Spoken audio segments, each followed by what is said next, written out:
The Wood Stove Sessions are brought to you by Kinden's Bakery, located at 151 Main Street, Lewisport, Newfoundland. By MusicNL, motivated by a vision of music cultivated at home and celebrated everywhere. Le Gabotour, Newfoundland and Labrador's French language newspaper. And the Citadel House, where music comes to be heard. Thanks so much, folks, for doing this. We are here with Port-Aux Poutines. I'll have you introduce yourselves individually in the interview portion of the Wood Stove Sessions. We're looking forward to the show tonight, by the way. I think it's going to be really good. So are we? Yeah. I saw you at the ECMAs at the Industry Awards. Yeah, that's right. Yeah, I think that's the first time I've seen you, actually. Oh, cool. Wow. I think so. Yeah, it was great. It was really, really cool. Thank you. So I suppose to get this out of the way, who Port-Aux Poutines is the band, and individually you are? My name's Axel Belgarde. I'm originally from Quebec. I moved to Newfoundland, I want to say, 4 years ago now? Okay. And that's pretty much it, yeah. Okay. And I'm Jenna Maloney, and I am from St. John's. Cool. So what brought you to Quebec? Or sorry, from Quebec to here? What brought me here? Yeah. Originally was my studies. I did my master's at MUN. Master's in? Acoustics. Yeah. That's interesting. Yeah. Isn't it? Cool. It is. I think that's great. Yeah. So, that's fun. See, I could go way off on that. Acoustics as in the sound of a space? It was ocean acoustics. So it was specialized in the sound of the ocean. So I like to say, basically just the science of the music of the whales and the dolphins and that kind of stuff. Okay. Would that be related to sonar then? That's exactly what I did, yeah. Okay. And now you're doing this? No, not at all. Okay, so I finished my master's about a year and a half ago. Had a great time. It was I really enjoyed my time at MUN. And I took a little break from science. Now I'm working for the Francophone community in St. John's and doing music. That's what I do. Cool. Francophone community, in what capacity are you working? Well, both Jenna and I work for the Francophone Federation, which is the French service, the French representation of the province of Newfoundland and Labrador. I specifically work at different little jobs. So I work in immigration, I work in tourism, education. We do a lot of workshops for the Francophone schools around the province. So a bit of everything, I would say. How many Francophone schools are there around the province? 6. 6 in total? There's 6 in total in Newfoundland and Labrador. Oh, not a lot. Not a huge amount, no. Is that like Clarenville, the typical major centers? Not quite. Not quite. Okay. There are 2 in St. John's. There are 2 on the Port-Aux Peninsula. There's 1 in Happy Valley Goose Bay and 1 in Labrador City. Wow. Right? That really is sparse. Yeah. Isn't it? Yeah. It really is. So I can draw a pretty straight line to your connection to l'Acadie and Francophone music. Your connection? There isn't really much of one, is there? Well, no. I mean, it's your passion for French language, I guess. That's exactly right. So I grew up doing French immersion. And after high school, I decided to continue my studies in French. And it was completely by fluke. It was something my mother had recommended to me when I left music school. And I don't know, I just sort of fell in love with the language. I specifically fell in love with the music of Francophone Canada. And the rest is kind of history with that. I dove in headfirst and ended up working in the Francophone community. Do you find that there's a connection between between the music of the Francophone? Is it fair to say that l'Acadie, that the Acadian music, and what would be considered traditional Newfoundland, like rum ragged type music, is there a pretty direct connection there? 1,000%. Well, that's why we're trying to highlight with our music. I think it was a shock for me when I moved to Newfoundland to see how similar traditional music here is to the one I grew up with. So we're talking about it's the same reels, the same jigs, the Irish roots, right? The Scottish and Irish roots in the music. So there's a few differences that we try to highlight in our music as well, to stomping, to jaw harp, that kind of stuff. But it's, yeah, I think there's lots of connection. That's what we're trying to highlight through what we do with Port-Aux Poutines. Cool. Because I would have said the same thing, but I didn't know if the people who study it would agree. It seems to me then that it's almost from the Gaelic, that so like the west coast of France, Brittany, Normandy, that area. Exactly. Is that where the roots are from? Yeah. Yeah. Okay. Most of the traditional songs that we do, the traditional French songs that came to Newfoundland or to North America back in 1800, that's mostly from Normandy, from Brittany, from these regions. Okay. Yeah. All right. That's really cool. I find stuff like that really fascinating. I was really it only came to my attention or my understanding. I was talking to somebody because we used to work more with the traditional Newfoundland music, and somebody was talking about that there's several large Gaelic festivals in France. Yes. Right. Which we're actually going to be taking part of this summer. Ah, very Yeah. cool. Yeah. Whereabouts? So we're going to Lorient, which is in Brittany, for the Festival Interceltique de Lorient. It's the biggest Celtic festival in the world. Yes, that's the one. Yes. 10 days with about 100. It was like 100,000 people every day. Yeah. Wow. It's quite a big festival, and we're going to be there to represent Newfoundland and North American traditional music at that festival. Cool. Anywhere else? Like, I mean, that's a huge festival. So, Yeah. are you touring more, like extending that a little bit while you're in Europe? Not a whole lot in Europe, because we do have to get back for August 15th, where we're going to be playing in PEI for the National Acadian Day.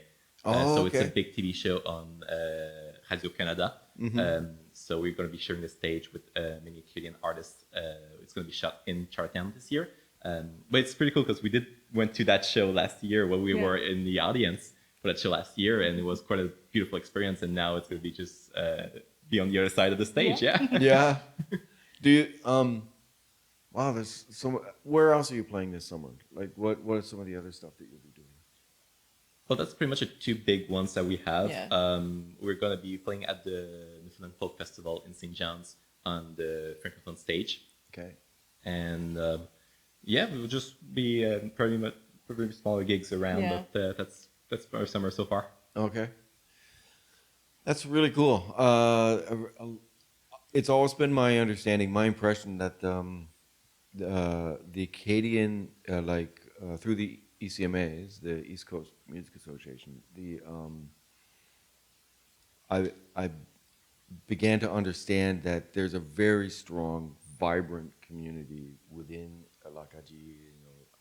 New Brunswick in particular is where at that time, that's where it was talked about, mainly within Atlantic Canada. Mm-hmm. So, to me, you almost seem like you're the one and only groups in Newfoundland. Was that fair, like the Francophone, or there's some other people coming up now, or like you're at the front of the wave for this generation? I think that's fair to say, in the sense that we were really, we had our debut as MusicNL started to recognize Francophone music more. So we were very lucky in that sense that, that started to exist at the same time that we started to exist. Yeah. However, our community is insanely vibrant. Mm-hmm. There are a lot more people than what you'd think for. The center of it all, we could easily say, is the Port-Aux Peninsula for Francophone music. Yeah. Right? There are so many musicians and so many incredibly talented musicians. But that's, of course, very much the traditional side of things, which is what we do as well. Mm-hmm. But, I mean, if you look at what's going on in St. John's right now, it is incredibly diverse, which, I mean, the music of Newfoundland has diversified itself so much in the past, I'm 22, I'm going to say within the past 22 years. So it's forever. That's the thing. The music I grew up with is not what I'd consider Newfoundland music now, because music in Newfoundland is just so incredibly diverse nowadays. And I'm seeing the same thing in in Francophone music as well. I started singing in French when I was about 8 years old. The music that was happening in St. John's then is nowhere near what it is now. It is absolutely beautiful how colorful the Francophone community has become. Dude, you know what? There's been a lot of stuff happening. Like we work with Anna and Eric, immigrants, and the diversity within the music community in general in St. John's is really interesting. Like I said, I saw you at the ECMAs. I really like it's just it's about time. That's all I can say. It's about time, and I like the connection. There's real roots there, and so I like the fact that it's being talked about again or displayed. So we can, those who might not have seen it can see it. But it would be really cool to do like a collaboration with something like or someone like Rum Ragged, where obviously trad, Newfoundland, Irish. Right, but there's so many connections. I think the threads go really, really deep and very strong. That's right. And has been for a long time. It was a fisherman who brought it. Right? Well, when you look at traditional bands, because you mentioned Rum Ragged, but you look at Great Big Sea, you look at the wonderful Grand Band, they had songs in French in the repertoire. They did a few songs. Piggy Duff as well. Cool. They took songs for the Peninsula from the archives, from learning them from the community. And had them in their albums, and it's been something that's been done for quite a while in the traditional music scene here in Newfoundland. I just think like we're pushing the narrative even more than what has been in the past.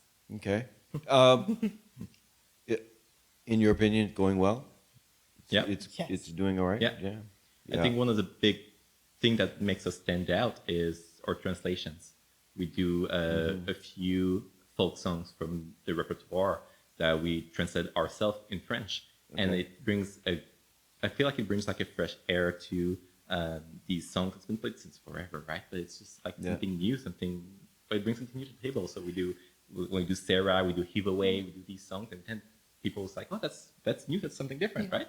Yeah, you sent me earlier your version of the Ron Hines Christmas song, "I'll Be Home for Christmas." It's really well done. Really well done. Thank you. So it's impressive. So, not a surprise that it's well received, as far as I can tell. And by the way, it's really good to see you're being successful at this, right?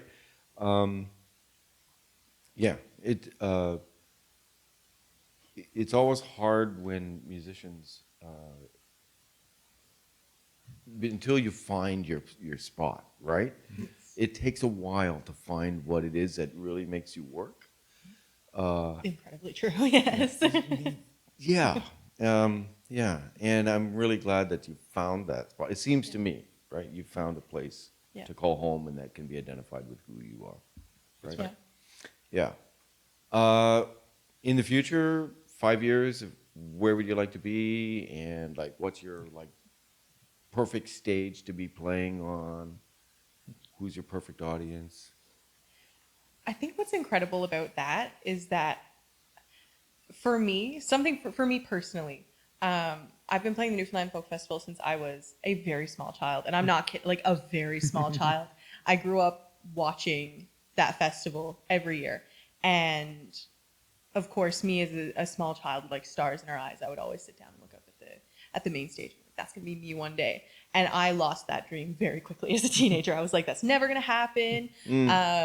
And now that we've done it, and that was like, I could have died happy, right? Like that was a massive goal for me. But then people keep offering us things that I couldn't even fathom, and I feel like trying to come up with an answer to that in 5 years, what's our ideal stage? I have no idea, because people keep telling me about new stages that I'd never heard of before. Right? So I feel like that goal is going to change so much over the next 5 years. But more than that, when we started this project, we gave ourselves a couple of years to see where it would lead us. We never expected to have this much success and that people would enjoy what we're doing as much. So it was a surprise for us as well. So it's hard to tell where we're going to be 5 years from now. But what I would say is, as long as we're having fun doing what we're doing, Yeah. we're going to keep doing it. Yeah. It's all about Exactly. having fun. Yeah. And being able to not starve. That's right. Yeah. Yep, that's super true. So I'm assuming you're connected through MusicNL and you've got some things like that. That'll Yeah. help. Yeah. That'll help Yeah, you not MusicNL's starve. got some great help for the last album as well. So MusicNL's funded We Buy, the album that came out in April. Oh, okay. Yeah. Yeah. That's great. It was Rum Ragged that came up with that. So. Oh, did it? Fact, yeah, actually. Yeah. That sounds like Mark Manning. Yeah. Yeah. Yeah. Cool. So will you be adding people, do you think? Like adding more people, or do you travel with a bigger band, or Depends. Yeah, it really depends. We've played with a full band before. We've played with just a drummer. We've played with the choir. played with a choir. Oh, Recently. very Yeah. nice. Yeah. Like I think I'm very comfortable with Port-Aux Poutines being us. Like Yep. it's very much a project between the two of us. But we also love to collaborate with people. We love absolutely to bring people on stage with us and have fun. That's Yeah, what it's all that's about. that's what music is Yeah. for Yeah. me anyway. Absolutely. It's making friends and making connections. Yeah, Do you see yourself as like someone we know, Matthew Byrne, who is a song collector, and he comes from a family of collectors where they go around and they go through the archives and pull music out and bring it to a new generation, or do you see yourself more as songwriters and telling today's story with a traditional sensibility? I think that changes from like you to I. Well, yeah, to but be it's a mix honest. of both, actually. Yeah. I think our original music is about telling the stories, the present story of the Francophone communities in Newfoundland and Labrador and around Canada. But I do personally love the history part of it. I love jumping in the archives at MUN. I'm actually doing a residence with the folklore department at MUN to jump in the archives and find some Francophone songs, tunes, jigs and reels on tapes that's been maybe forgotten in the archives from outside the Port-Aux Peninsula, because we do talk a lot about the Port-Aux Peninsula being the center of the Francophone history in Newfoundland. But there are so many more places around the island where French has been assimilated, so people lost their language, but it's been present at some point, and there's some old tapes that still has these old songs in the Corduroy Valley, up in Labrador. So I've been diving a lot through that recently, and I'm hoping to inspire people to learn about their origins and learn about where they're from through the stories that we tell with these discoveries. Mm-hmm. Yeah.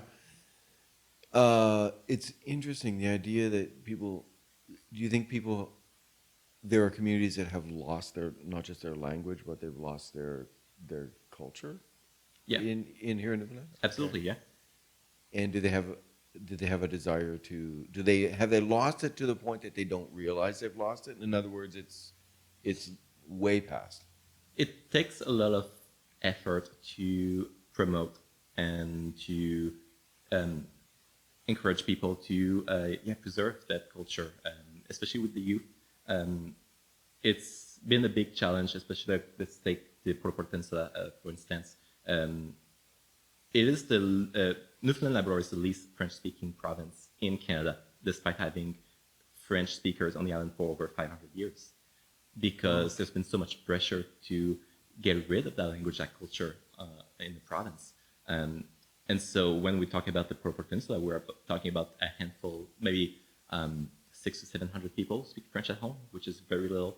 And in our day job, as much as we do in our music, we're trying to promote the French language, the French culture in Newfoundland and Labrador, and inspire the youth, the next generation, to be proud of their language, be proud of where they're from. Yeah. I had no idea it was down to that small of a number. It's 0.4% French speaking in Newfoundland and Labrador. Yeah, wow. And that includes people from away as well, doesn't it? That's right. Yeah, Yeah. It includes newcomers in St. John's and around the province. Yeah. Wow, that's a small. So, you said 6 schools. I'm going back to that number too, because that's a staggeringly small number. and especially um, it it's really spread quite wide. Like 2 schools in Labrador That's right. Yeah. Both K to 12. and 2 in St. John's. That's right. So 2 outside of the Avalon for the rest, and including the West Coast, all of Newfoundland. That's correct. Yeah. Wow. Yeah.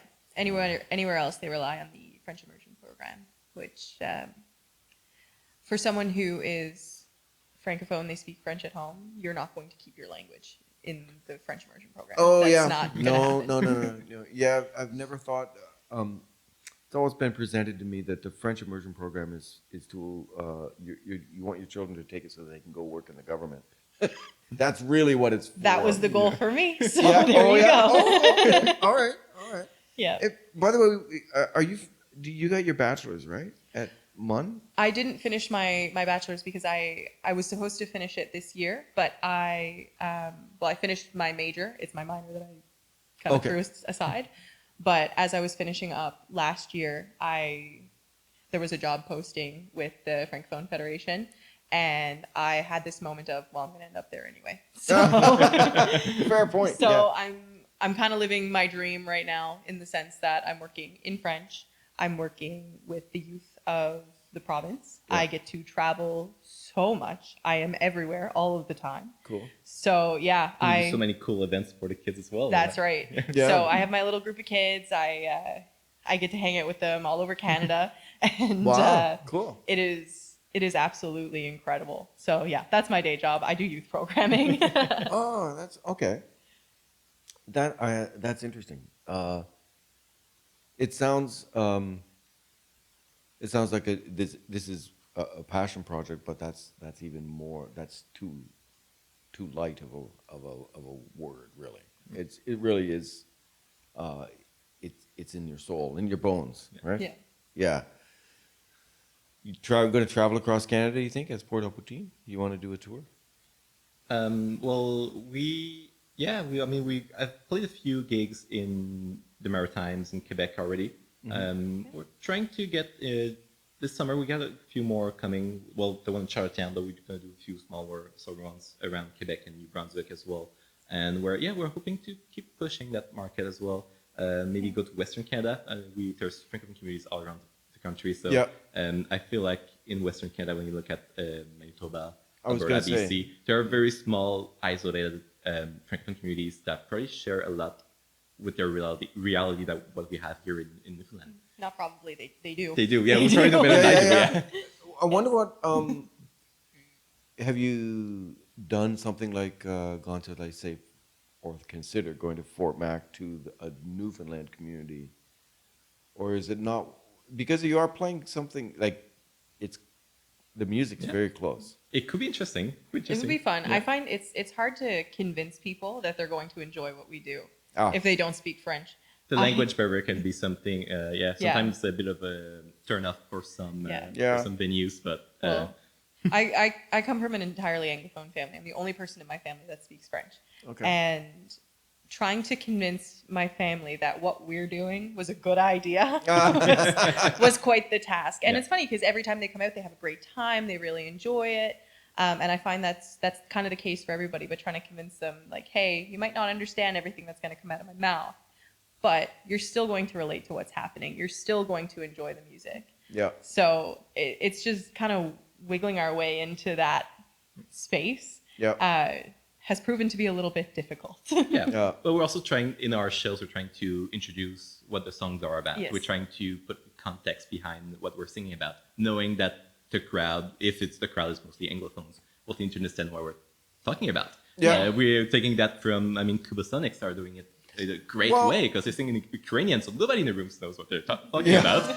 But they take a great approach where they really explain the stories behind the song before singing them. Yeah. So. It's not actually that unusual when, like, there's the Ukrainian and there's a whole bunch of new vibrant cultures coming to St. John's, right? And that's actually going to be the revitalization, I think, of the Newfoundland culture, an assimilation and adaptation of various things, and hopefully people are open to that idea. Yeah. Hopefully. Yeah. I honestly, just having grown up in the St. John's music culture, Yeah. people are a lot more open nowadays. Just seeing what's kind of allowed on stages downtown now. It's not just somebody with a guitar singing Wagon Wheel anymore. Yeah. It still is sometimes, and sometimes that is myself. But to be able to go down to the Ship pub and see a Latin band, that is crazy to me. Like if you'd have told me 10 years ago that that's what was going to become of downtown St. John's, I wouldn't have believed it. But it is absolutely amazing. Oh, that's great. Yeah. You've done a lot of work in the St. John's community, music scene. You've been around for a while. Yeah. Yeah. I'm just really glad to see this working because I think it really does work. And I think there's a lot to come. Right? Okay. If someone was looking for you, someone like I said before, someone in the Philippines wants to find out more information about you, where do they find it? Our website is port-aux-poutines.ca, and we're on Facebook, Instagram, YouTube, TikTok, everywhere at Port-Aux Poutines. That's our handle. Okay. And yeah, we'll be happy to see people follow our journey because it's an exciting one for us, and I hope it can be exciting for people to follow along as well. Yeah. Excellent. Thank you so much for doing this. Thanks to you. Thanks for having me. J'ai rencontré une fille charmante et Sarah est son nom. Ses parents veulent qu'elle se marie à un homme riche de renom. Mais je n'ai jamais eu la fortune ni la célébrité. Jusqu'au soir où je l'ai visitée afin de demander: Sarah, Sarah, veux-tu sortir ce soir? Sarah, Sarah, la lune brille dans le noir. Enfile ta tuque et ton manteau, dis à ta mère que tu rentreras tôt. Et j'attendrai pour toi au clair de lune.